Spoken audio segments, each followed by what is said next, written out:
bonjour à tous et à toutes. On se retrouve aujourd'hui sur le plateau télé du Forum de l'orientation 2018. Je suis Arthur Boissé, première ES au lycée de Seigne. Je suis accompagné de... Bonjour, je m'appelle Manu Papin, je suis première au lycée de Seigne en première ES aussi. Voilà, donc on va vous demander de bien vouloir vous présenter. On vous remercie tout premièrement de bien vouloir répondre à nos questions. Eh bien, merci beaucoup pour votre accueil. Donc, je m'appelle Laurent Cadu, je suis formateur des personnels au centre de détention de Châteaudun et je dépends du pôle formation Centre Orléans. Donc, je m'occupe principalement des formations des élèves surveillants en formation initiale durant leur stage dans les établissements pénitentiaires, donc le centre de détention de Châteaudun. Également, j'interviens sur le centre pénitentiaire Orléans-Saran. Et mon rôle aussi, c'est de mettre en place les formations continues des personnels sur le centre de détention de Châteaudun. D'accord. D'accord. Quel cursus vous avez suivi pour en venir à cette profession? Alors, je suis fonctionnaire d'État. C'est un cursus donc, de fonctionnaire, c'est-à-dire avec un recrutement avec le brevet des collèges. Principalement, moi j'ai le baccalauréat, donc j'ai fait un concours. Donc ça fait 22 ans, puisque ça fait 22 ans que je suis dans l'administration pénitentiaire. J'ai commencé en faisant donc le concours qui m'a amené à l'École nationale d'administration pénitentiaire, qui se trouve à Agen. J'ai suivi une formation de 8 mois avec des stages en établissement. Et à l'issue, il y a eu un classement en fait à la fin de cette formation et j'ai pu venir sur un établissement pénitentiaire comme le centre de détention de Châteaudun. Voilà. D'accord. Une question, c'est est-ce que vous avez toujours voulu réaliser ce métier dès que vous étiez petit ou c'est venu un peu par inadvertance? Alors au départ, effectivement, c'est pas forcément un métier sur lequel on pense qu'on est jeune. On est plutôt attiré sur les filières sécurité, sur les métiers sécurité. Et à partir de ce moment-là, on commence à se renseigner sur les filières police, gendarmerie, armée. Et pour ma part, j'ai passé plusieurs concours. Et souvent, c'est par hasard en fait. J'ai eu ce premier concours-là. Je me suis dit, pourquoi pas essayer? Et donc, je suis rentré donc, à l'École nationale d'administration pénitentiaire. Finalement, ça m'a plu. Donc, j'ai commencé à faire un stage à la Maison d'arrêt de la Santé, qui est un gros établissement de la région parisienne, une maison d'arrêt. Et ensuite, j'ai passé sur différents types d'établissements pénitentiaires, puisqu'il y a différentes catégories d'établissements pénitentiaires. Je suis passé par le centre de détention de Melun et ensuite le centre de détention de Châteaudun. Voilà. Donc au départ, effectivement, c'est pas forcément une vocation. C'est pas une vocation, mais on va apprendre ce métier. On va également apprendre les différentes spécialités dans ce métier. Donc c'est ça qui est intéressant, c'est que maintenant, d'ailleurs depuis quelque temps, on peut se spécialiser dans les filières de surveillance de l'administration pénitentiaire. D'accord. Et est-ce que vous pouvez justement nous expliquer quelle spécialité on peut trouver? Donc depuis maintenant quelques temps, nous avons, alors on a eu déjà des spécialités qui existaient, comme des spécialités, ce qu'on appelle donc poste fixe, c'est-à-dire surveillant vague-mestre, chargé du courrier, surveillant des secteurs, de différents secteurs, comme le secteur médical, secteur des ateliers, des secteurs de postes de sécurité, postes d'entrée principale, des postes de mirador, de véhicules d'intervention. Voilà, tout ça, ce sont des postes de sécurité, d'infrastructure, de gestion d'infrastructure.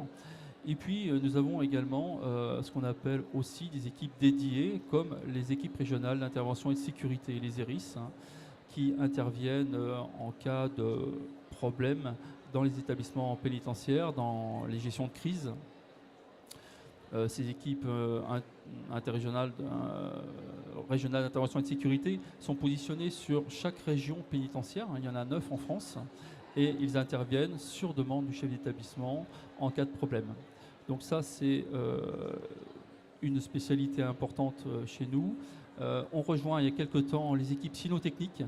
Alors, maître chien, donc nous avons 3 bases maître chien en France qui sont en appui des équipes régionales d'intervention et de sécurité, qui interviennent sur des fouilles d'établissements pénitentiaires, également sur des troubles d'ordre dans des établissements pénitentiaires. Donc c'est une spécialité qui s'est développée. Et là, depuis quelque temps, nous reprenons les missions police-gendarmerie de tout ce qui est escorte judiciaire, c'est-à-dire les transferts des détenus vers les palais de justice.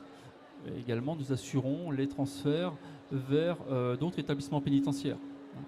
Alors, c'est une spécialité récente, puisque depuis la mise en place de cette spécialité, les agents pénitentiaires sont formés au port d'armes sur la voie publique, ce qui n'était pas le cas auparavant, puisque dans les établissements pénitentiaires, au sein de la détention, nous ne sommes pas armés. C'est juste au niveau de la périphérie, au niveau de la sûreté périmétrique d'un établissement pénitentiaire où les agents sont armés. Donc c'était quand même une spécialité, une nouveauté pour les agents pénitentiaires d'être armés sur la voie publique. D'accord.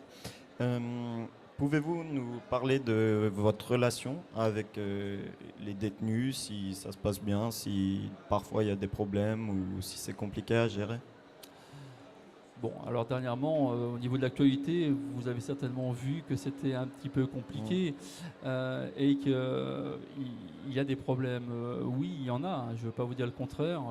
Je dirais que tout métier lié à la sécurité peut engendrer des problèmes de sécurité et de maintien de l'ordre dans l'établissement pénitentiaire.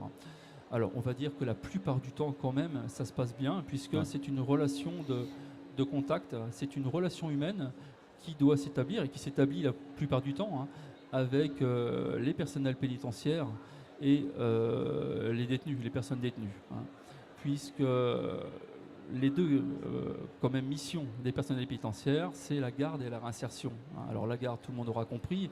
La réinsertion, c'est aussi faire qu'ils s'améliorent dans leur comportement, dans leur parcours de détention, et qu'on leur donne un projet, un objectif. Donc, nous sommes épaulés aussi par nos collègues conseillers pénitentiaires d'insertion et de probation, qui sont une autre filière, qui est leur cœur de métier, mais aussi les missions du surveillant au quotidien, en détention, c'est aussi d'apporter une relation de confiance et une relation d'aide à se former, puisque dans l'établissement pénitentiaire, vous avez la formation professionnelle, vous avez le travail aux ateliers, travail à la maintenance, aux cuisines, travail à la blanchisserie. Voilà, vous avez différents types de secteurs et le surveillant est là aussi pour encourager les détenus à se réinsérer par le biais du travail, par le biais des formations qui leur sont proposées dans les différents établissements pénitentiaires.